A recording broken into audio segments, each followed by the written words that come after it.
I can't remember my father not making music.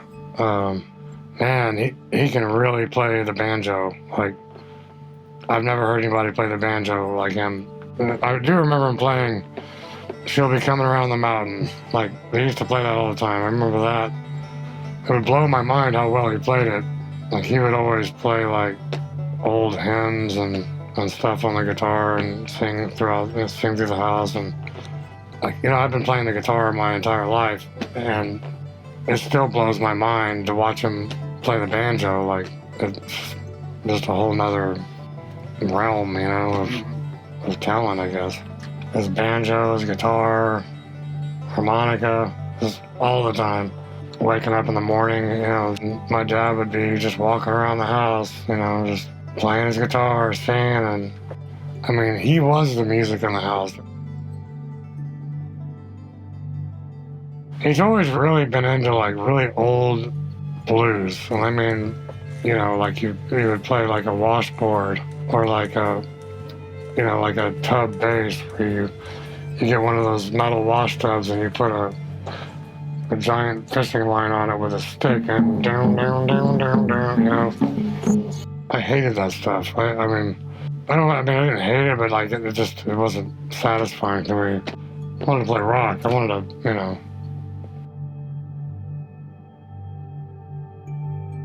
But I have a long history of musicians in the family.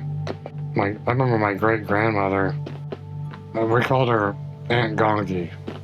Like, she used to play the piano, and I remember during the gatherings, like Christmas time or whatever, everybody would go into the family room and watch her play. And I didn't know this at the time when I was a kid, but when I got older, apparently she was like, for whatever kind of music she played, she was pretty famous at one time.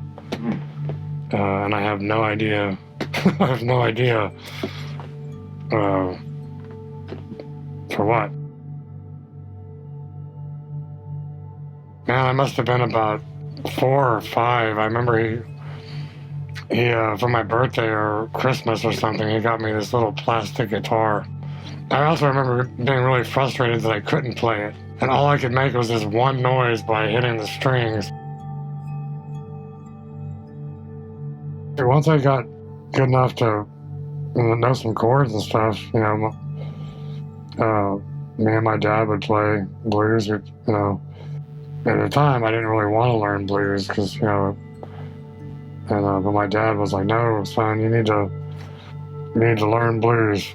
And I didn't get it, but now that I'm older, I realize that blues is pretty much the root to all rock. If you can't, every rock song has an element of blues in it. He could play on top of anything anyways. I could just play the guitar and he would come up and just start playing whatever, had nothing to do with me, Yeah, I learned a lot from my dad on the guitar.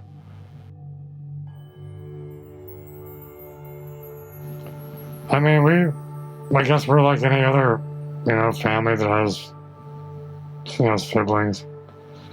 We would fight, get mad at each other, play, argue, fight, I don't really remember anything, really bad, we all played the guitar, and we all played, that was our biggest hobby. I guess we played sports, baseball and stuff like that, but, music was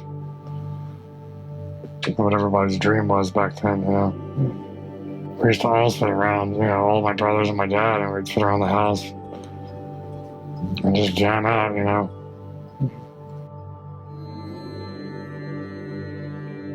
He didn't really have a temper at all.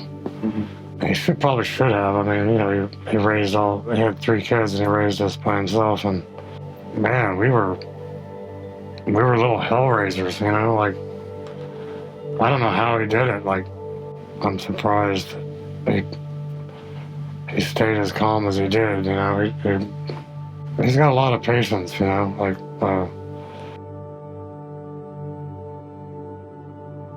He's always had a really good sense of humor.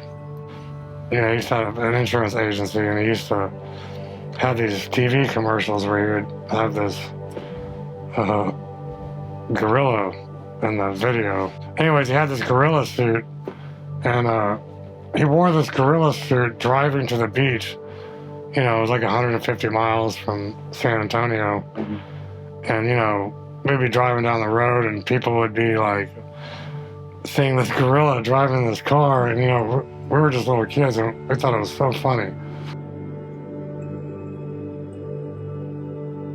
I remember my dad had a girlfriend when we were growing up, and we didn't like her, you know. I think they went out on a date or something, and we came up with this plan.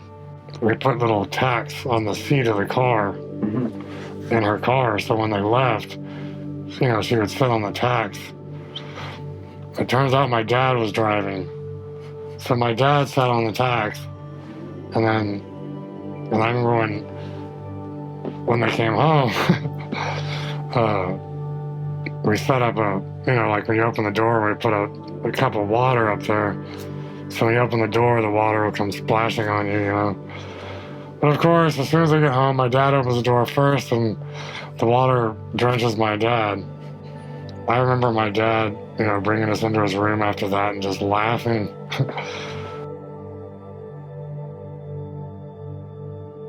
We would just always do dumb things, you know, like, I remember my dad used to, like, work for this company called AMWAY, where they sold these little products, you know. My dad would wind up with all these products. I remember my dad had like a case of these cheap aerosol, like, perfume things. And I remember my dad would go jogging, and we would be out in the backyard, like, busting them open with rocks and just like, and my dad said, you know, man, I could smell perfume like 2 miles away. So we were like, as soon as we got home, we were caught, you know. There was a time, I mean, for a while that, like, we ate like rice and beans, and that went on for a while, and, you know, eventually, you know, we got out of that, or he got us out of that. But there was a transition where, well, I don't know, like, it was like one day we were struggling, and then the next day we moved into this 2-story house, and we had brand new furniture. It was like, you know, it was just like a flip of a switch from then on. But I don't really know specifically what he did to make that change, other than, you know, just perseverance and whatever he was doing. Just, I don't know, I guess if I learned anything from it, it would be that just to keep going.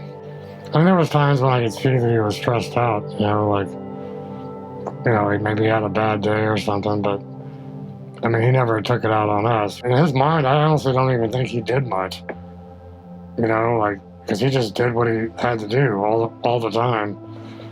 But, you know, now that I'm older, like, it kind of blows my mind. I mean, how much he was able to do, and how much, you know, he'd never let us starve, no matter what, you know. He always had a good attitude, no matter what. You know, on top of that, you know, he would take us to baseball practice, and, you know, when I was a kid, I didn't pay much attention to what he had to go through, you know. But, you know, now that I'm older, I can, you know, like I said, it's fascinating how he was able to provide for all of us. Mm-hmm. I can only imagine how hard it would be, though, you know. You know, there's a lot of, you know, couples that struggle with one kid, you know, let alone one man with 3 kids, you know, trying to start their own business, and, you know, it's kind of fascinating, you know. Yeah, I couldn't ask for, you know, I couldn't ask for a better dad.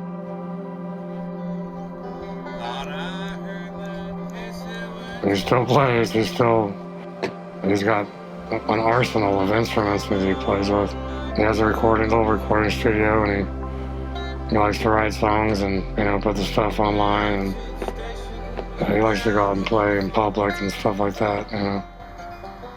Went down to the station, looked out on the phone. Went down to the station, looked out on the phone. Those hard times hit children harder on down the road. I think he gets, you know, he's gotten better and better through the years. I think he's, you know, he's glad that, you know, one of his kids is kind of following in his footsteps, you know.